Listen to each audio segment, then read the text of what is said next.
श्री कृष्ण गोविंद हरे मुरारे। सभी लोग बोलेंगे, जो जहाँ है वहीं से जुड़े जुड़े सभी लोग प्रेम से बोलेंगे। कृष्ण गोविंद हरे मुरारे, हे नाथ नारायण वासुदेव।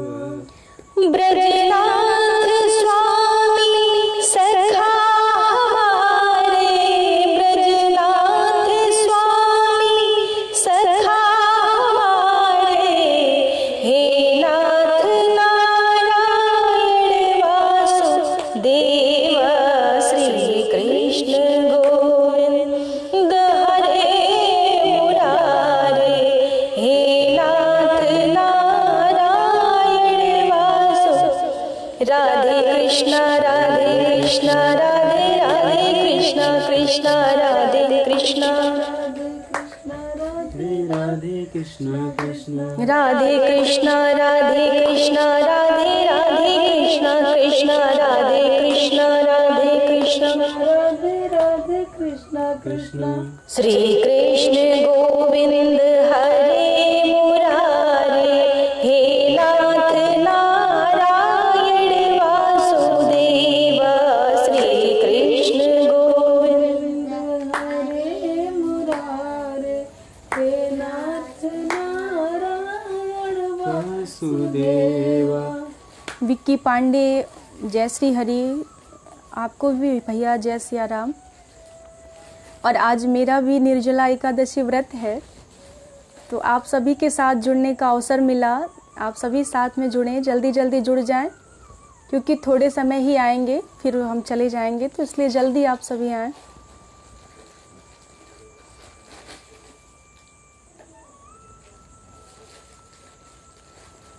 और आज जैसा मेरा विचार रहता है, ये वर्ष में मेरा एक दिन ऐसा होता है जिस दिन मेरा प्रयास रहता है कि मेरे मुख से कोई झूठ ना निकले और किसी को मेरे द्वारा दुख ना पहुँचे और मेरी वाणी से किसी का दोष ना निकले, अर्थात मैं किसी के ऊपर दोषारोपण ना करूं।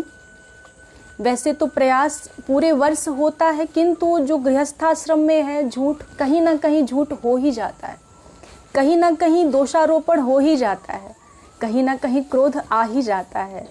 तो इसलिए मेरा प्रयास रहता है कि कम से कम वर्ष में मेरा एक दिन ऐसा हो जिस दिन ना मुझे क्रोध आए, ना किसी के ऊपर दोषारोपण हो, ना किसी से राग हो, ना किसी से द्वेष हो, ना किसी से ईर्ष्या हो।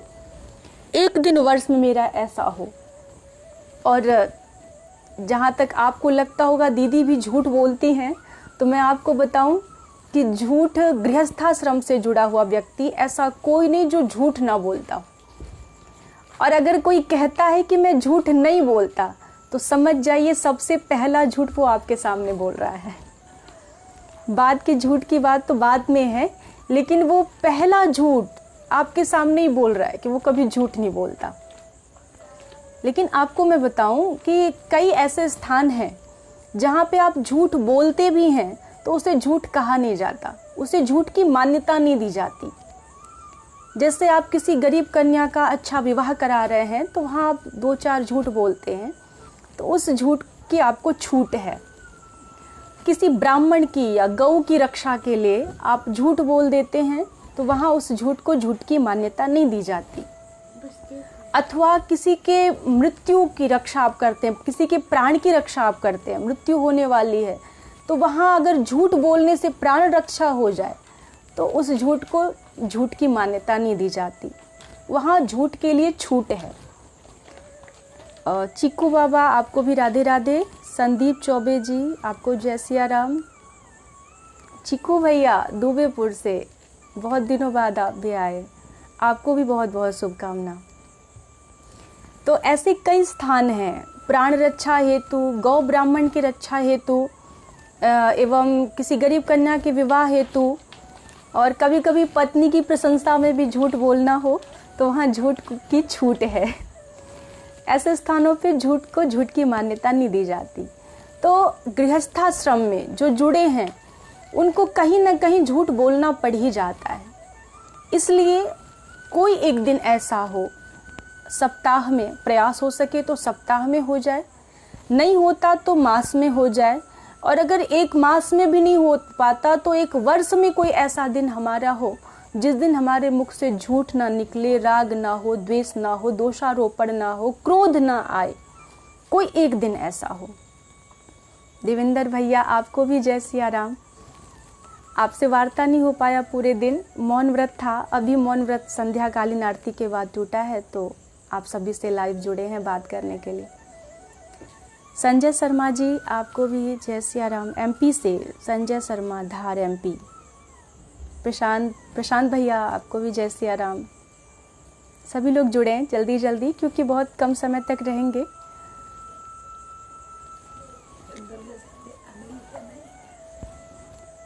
और इसीलिए कहा गया कि मेरा एक दिन ऐसा होता है जिस दिन मेरा प्रयास होता है क्रोध ना आए, झूठ ना हो। ध्यान दें, झूठ के लिए मना क्यों किया जाता है? तो इसलिए किया जाता है कि झूठ की रक्षा आप करते हैं। आप खुद विचार करें, अगर आप किसी से बोल देते हैं कि आप हैं चंदौली में और बोलते मैं बनारस पहुंच गया हूं भैया, अब आपको इस बात को छुपाने के लिए जितने संपर्की हैं सबको बताना पड़ता है मैं बनारस हूँ, मैं बनारस हूँ, मैं बनारस हूँ। एक झूठ की रक्षा के लिए न जाने कितने झूठ बोलने पड़ जाते हैं। अर्थात तात्पर्य ये है कि झूठ की रक्षा हमें करनी पड़ती है, जबकि एक बार सत्य बोल दीजिए, फिर देखिए वो सत्य आपका सुरक्षा कवच बनके वो आपकी रक्षा करता है। झूठ को हम सुरक्षित करते हैं और सत्य हमें सुरक्षित करता है। सत्य और झूठ में यही अंतर है।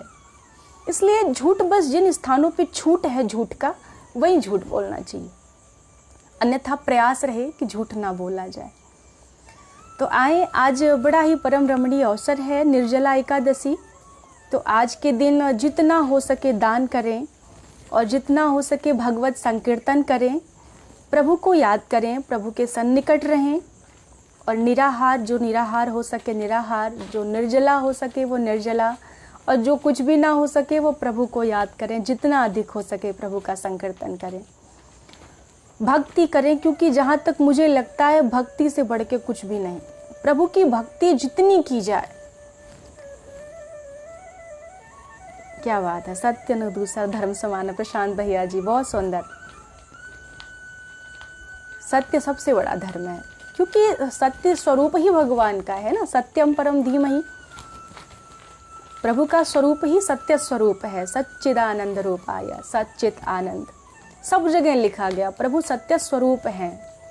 इसलिए सबसे बड़ा धर्म अगर है तो धर्म, रामो विग्रहवान धर्म।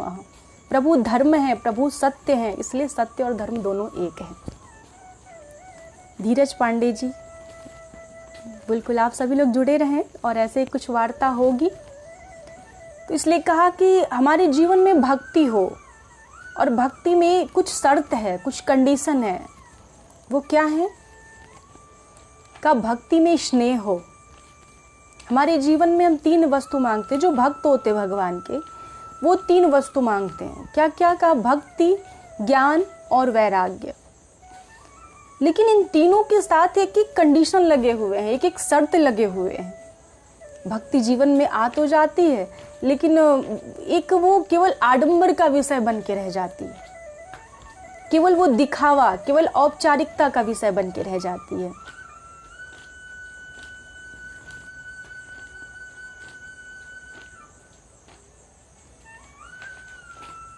बहुत सही बात आपने कही भैया, चतुर्वेदी भैया जी। बिल्कुल बिल्कुल, धर्म की रक्षा के लिए हमने कहा कि कुछ स्थानों पे झूठ को छूट मिले हुए हैं। तो आए का भक्ति हमारी होनी कैसी चाहिए? भक्ति तो हम करते हैं, लेकिन कभी कभी भक्ति आडंबर का विषय बन जाती है, भक्ति औपचारिकता का विषय बन जाती है, भक्ति केवल मात्र एक दिखावा का विषय बन जाती है। लेकिन भक्ति होना कैसा चाहिए? तो कहा भक्ति हमें करना है तो स्नेह के साथ। भक्ति में स्नेह हो, परमात्मा के प्रति स्नेह हो, तब वो भक्ति आडंबर नहीं होती। वो भक्ति केवल आत्मा का विषय बन जाती है। परमात्मा से जब जुड़ने के लिए स्नेह लगाते हैं, वो आत्मा और परमात्मा के स्नेह का विषय बनता है, वो आडंबर का विषय नहीं होता। इसलिए कहा, लेकिन ध्यान दें स्नेह भी दो स्थान पे लगते हैं। कहाँ कहाँ? एक संसार से और एक भगवान से। और दोनों जैसे ही जिसके साथ लगते हैं तो वहाँ शब्द भी बदल जाता है, हमारा पद भी बदल जाता है। वही स्नेह संसार से लगाते हैं तो उसे आसक्ति कहते हैं, और वही स्नेह परमात्मा से लगाते तो उसे भक्ति कहते हैं। दोनों स्थानों पे स्नेह ही है। आप कहेंगे हम स्नेह कर रहे हैं, आपने कहा स्नेह करने के लिए, तो हम स्नेह ही तो कर रहे हैं, लेकिन स्नेह करना किससे है? स्नेह को लगाना कहाँ है? अगर उस स्नेह को परमात्मा की ओर मोड़ते हैं तो वो भक्ति है, लेकिन उसी स्नेह को अगर आप लगाते हैं संसार की ओर तो वो आसक्ति है। कहते तीव्रेण भक्ति योगेन भजेत पुरुषम परम। भक्ति में तीव्रता होनी चाहिए, और हम क्या करते हैं? भक्ति में जो भक्ति का स्नेह है उसमें तीव्रता होनी चाहिए, हम संसार के स्नेह में तीव्रता लगा देते हैं, और इतनी तीव्रता लगा देते हैं कि हमारी आसक्ति भी बढ़ जाती है। फिर हम संसार से विलग नहीं हो पाते, असंग की ओर नहीं जा पाते, संसार से हमारा असंग नहीं हो पाता है, और यही भक्ति से हम दूर हो जाते हैं। फिर वो भक्ति होती तो है, लेकिन केवल औपचारिकता के लिए, केवल आडंबर के लिए, केवल दिखावा के लिए, क्योंकि वहाँ स्नेह एक ही है हमारे पास, और उस स्नेह को आपने संसार के लिए लगा दिया तो करतार के लिए स्नेह बचा ही नहीं। स्नेह एक है आपके पास, उस स्नेह को करतार के पास ले जाना है। ध्यान दें, भक्ति में स्नेह होना चाहिए। और आगे कहा भक्ति के बाद ज्ञान।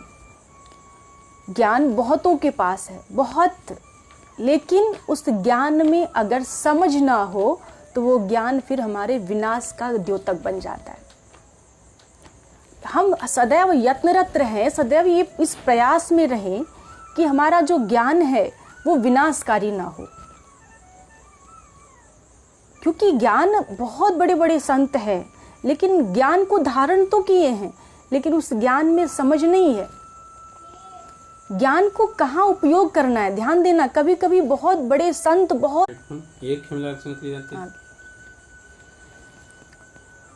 निमेश शुक्ला जी, जय सिया राम। आप सभी को आवाज़ ठीक जा रही हो तो आप कमेंट करके बताएं। बीच में कुछ नेटवर्क प्रॉब्लम आ गया था, तकनीकी समस्याएं आ गई थी, तो आवाज़ अगर ठीक से जा रही हो तो आप कमेंट करके बताएं।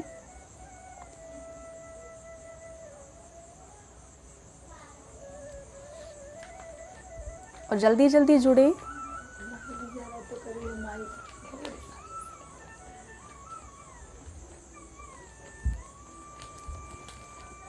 आवाज़ ठीक जा रही है। आलोक मिश्रा जी, जय सिया राम। आप सभी को जय जय सिया राम। देविंदर भैया, आवाज़ नहीं आ रही है, बिल्कुल नहीं आ रही है या धीमी आ रही है? कुलदीप दुबे जी, जय सिया राम। आवाज़ नहीं जा रही है,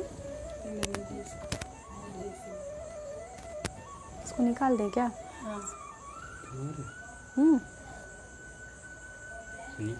आवाज़ बहुत अच्छी आ रही है विकी पांडे जी, चलिए अच्छी बात है। भैया हरिद्वार है ना, इसलिए शायद आप जहाँ हो भैया वहाँ बहुत कोलाहल हो, इसलिए आवाज़ थोड़ी आपको कम समझ में आ रही होगी।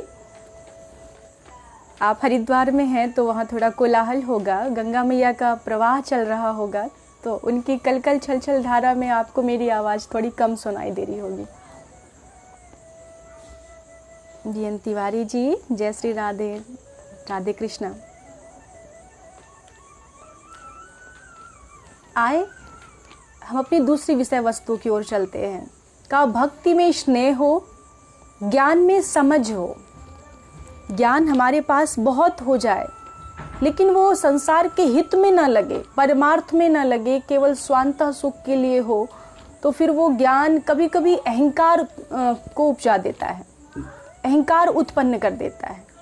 और जहाँ तक मैंने पढ़ा है, महाभारत के शांति पर्व में लिखा है, मैया लक्ष्मी ने प्रहलाद से कहा है, भक्त प्रहलाद से कहा कि जहाँ सच्चाई होती है, ईमानदारी होती है, जहाँ सदाचारिता होता है, और जहाँ अहंकार नहीं होता, वहाँ मेरा वास होता है। तो ध्यान दें, भगवान हो, चाहे वो विष्णु हो, चाहे वो लक्ष्मी हो, सभी का वास वहाँ होता है जहाँ अहंकार नहीं होता। और कभी कभी अहंकार ज्ञान के कारण ही आ जाता है। तो ध्यान दें, कभी कभी बहुत बड़े संत अहंकार के कारण उस ज्ञान का कोई उपयोग नहीं कर पाते, और कभी कभी छोटे लोग भी इतनी बड़ी बातें कह जाते हैं कि हमारा जीवन परिवर्तित हो जाता है, बहुत बड़े ज्ञान की बात कह जाते हैं। इसलिए ज्ञान जितना भी हो, कम हो ज़्यादा हो, लेकिन उस ज्ञान की समझ हो कि उसका उपयोग कहाँ करना है। इस शास्त्र में मैंने ये बात पढ़ी तो उसका उपयोग कहाँ हो रहा है, ये नहीं कहीं की बात कहीं बिठा दे। इसलिए तो कहते हैं कि ज्ञान का उपयोग कैसे करना है, का देश काल परिस्थिति के अनुसार सब कुछ परिवर्तित हो रहा है, तो ज्ञान की समझ लगाएं कि इस समय होना क्या चाहिए, अर्थात देश काल परिस्थिति के अनुसार ज्ञान की समझ होनी चाहिए। देवेंद्र भैया, अच्छा आप दिल्ली चले गए, बहुत अच्छी बात, यात्रा में लगे रहें और आपकी यात्रा मंगलमय हो। अनिल भैया भी होंगे साथ में, आप सभी की यात्रा मंगलमय हो, दोनों लोगों की। शिव पूजन जी को की यात्रा भी मंगलमय हो। आप सभी को बहुत बहुत निर्जला एकादशी की शुभकामनाएं। तो कहा कि भक्ति में स्नेह हो, ज्ञान में समझ हो, और फिर तीसरा विषय वस्तु है वैराग्य। तो कहा वैराग्य में समर्पण हो। वो वैराग्य किसी काम का नहीं जहां समर्पण ना हो, जहां हम आत्म समर्पित ना हो प्रभु के प्रति, उस वैराग्य का कोई अर्थ नहीं है। हम संसार में भी लगे हैं, भगवान में भी लगे हैं, लेकिन पूर्ण समर्पण किसी और नहीं है। हम तो कहते हैं, लोग कहते हैं कि हम प्रसन्न नहीं हैं, प्रसन्नता को ढूंढते रहते हैं। कभी कोई प्रशंसा कर दिया तो प्रसन्न हो गए, अर्थात हमारी प्रसन्नता अपनी प्रशंसा में है। फिर तो हमारी प्रसन्नता की चाबी किसी और के हाथ में है। ध्यान देना, कभी कभी हमें लगता है कि मेरा काम बन गया तो हम बहुत प्रसन्न हो गए। कभी कभी हमें लगता है कि हमें बहुत सुख सुविधाओं की वस्तुएं मिल गई, अर्थात हम बहुत प्रसन्न हो गए। इन सभी बातों को मिला के लगता है कि हमारे प्रसन्नता की चाबी हमारे हाथ में तो है ही नहीं, वो तो किसी और के हाथ में है। तो जहां तक मुझे लगता है, प्रसन्नता को पराधीनता में नहीं रखना चाहिए, प्रसन्नता को स्वाधीनता में रखना चाहिए। क्योंकि अगर प्रसन्नता को पराधीनता में रख दिए, पराधीन कर दिए, तो वो प्रसन्नता आपकी सदैव के लिए नहीं रहेगी, केवल 2 क्षण के लिए। आप 2 क्षण के लिए बहुत प्रसन्न हो जाएंगे, लेकिन 2 क्षण के बाद ही आपकी वो सारी प्रसन्नता मलिन हो जाएगी, समाप्त हो जाएगी। इसलिए कहते हैं कि प्रसन्नता का कारण किसी और को ना बनाए। हम तो कहते हैं समर्पण की बात चल रही, वैराग्य की बात चल रही। ध्यान देना, ये प्रसन्नता हमें मिलेगी कहाँ? समर्पण के द्वारा। हम तो कहते हैं कि संसार में रहें तो सबके प्रति समर्पित रहें। और जैसा मैंने पढ़ा है शास्त्रों में, तो शास्त्र भी कहते हैं कि किसी के ऋणी बन के ना रहें। ध्यान देना, प्रसन्नता कब आएगी? जब आप उऋण बने रहेंगे। किसी के भी ऋणी बनेंगे तो प्रसन्नता आपकी सदैव के लिए नहीं रहेगी, 2 क्षण के लिए रहेगी।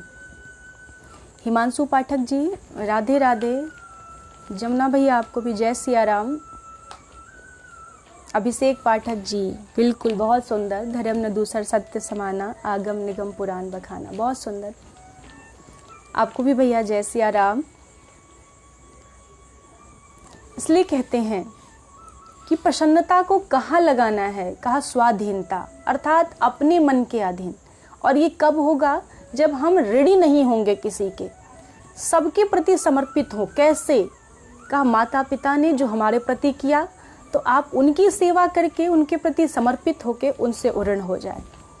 जिनका जो कर्तव्य है उनके साथ वो कर्तव्य करके, समर्पण होके, अर्थात सेवा के द्वारा समर्पण करके हम उनसे उऋण हो जाएं। उसी प्रकार भगवान ने जो हमें ये मनुष्य शरीर दिया है, बड़े भाग मानुष तनु पावा, सुर दुर्लभ सद ग्रंथन गावा। और ये एक स्थान पे नहीं लिखा, कई स्थानों पे लिखा। प्रभु करी कबहु करी करुणा नर देहि। प्रभु ने कृपा की, प्रभु ने करुणा की, तब जाके ये मनुष्य शरीर हमें दिया। तो फिर यहाँ तो हम ऋणी हुए ना। जैसे आप माता के ऋणी हैं कि माँ ने मुझे बोलना सिखाया, माँ ने मुझे चलना सिखाया, पिता ने मेरे समस्त कर्तव्यों का निर्वहन किया, हमें पढ़ना लिखना सिखाया। तो अगर उनके ऋणी हैं तो हम प्रभु के भी ऋणी हैं। जैसे माता पिता की सेवा करके हम उनसे ऋण हो सकते हैं, उसी प्रकार प्रभु से ऋण होना है तो प्रभु के भजन के द्वारा ऋण होंगे, परमार्थ के द्वारा ऋण होंगे, लोगों की सेवा के द्वारा, लोगों के सहयोग के द्वारा हम ऋण, भगवान के ऋण से ऋण हो सकते हैं। इसलिए वैराग्य है क्या? का वैराग्य है समर्पण। प्रभु के प्रति समर्पित हुए तो वैराग्य आ गया। किशोर जोशी जी, आपको भी जय सिया राम। निर्जला एकादशी एवं अंतर्राष्ट्रीय योग दिवस की बहुत बहुत शुभकामनाएं। इसलिए कहते समर्पित हो, कैसे हो। एक बहुत सुंदर भजन, आप सभी साथ में जुड़े रहें। करिए। मिलता है सच्चा सुख केवल भगवान तुम्हारे चरणों में, भगवान तुम्हारे चरणों में। आप सभी बोले जहाँ बैठे, क्योंकि ये बहुत सुंदर अवसर है। निर्जला एकादशी जो व्रत है उनके लिए तो आवश्यक है, और जो व्रत नहीं है उनके लिए परम आवश्यक है, क्योंकि आपको व्रत का फल मिल जाएगा भगवत संकीर्तन से। तो सभी लोग बोलेंगे, मिलता है सच्चा सुख केवल भगवान तुम्हारी चरणों में, भगवान तुम्हारे चरणों में। यह विनती है पल पल छिन छिन रहे ध्यान तुम्हारे चरणों में, रहे ध्यान तुम्हारे चरणों में। चाहे मेरी संसार बने, चाहे जीवन मुझ पर भार बने, चाहे मौत गले का हार बने, चाहे मौत गले का हार बने, रहे ध्यान तुम्हारे चरणों में, रहे ध्यान तुम्हारे चरणों में। मिलता है सच्चा सुख केवल भगवान तुम्हारे चरणों में, भगवान तुम्हारे चरणों में। पद्माकर तिवारी जी, सभी को जय सिया राम। सुरेंद्र चाचा जी, आपको भी जय सिया राम। सभी लोग बोलते रहेंगे साथ में।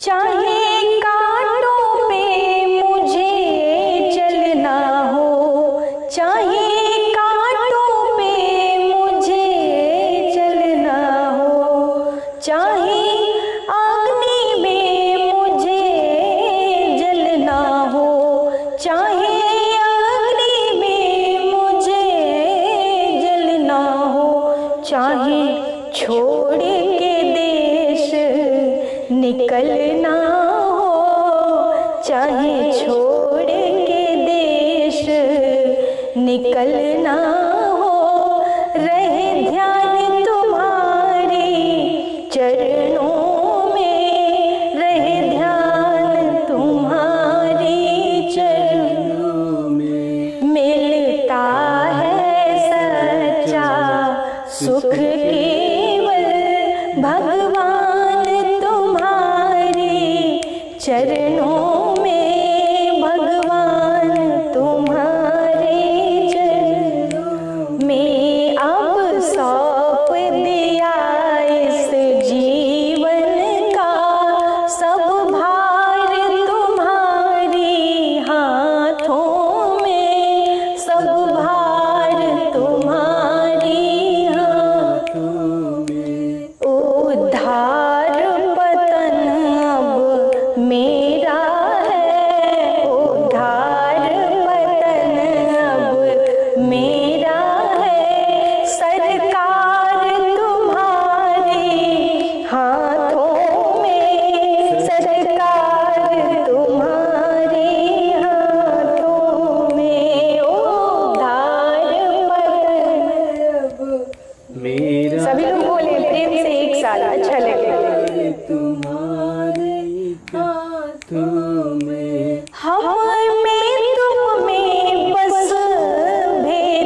प्रेम से बोले श्यावर रामचंद्र की, पवन सुत हनुमान की, राधा कृष्ण चंद्र की, जय श्रीमन नारायण की, गौ माता की। ओम नमः पार्वती पतये, हर हर महादेव।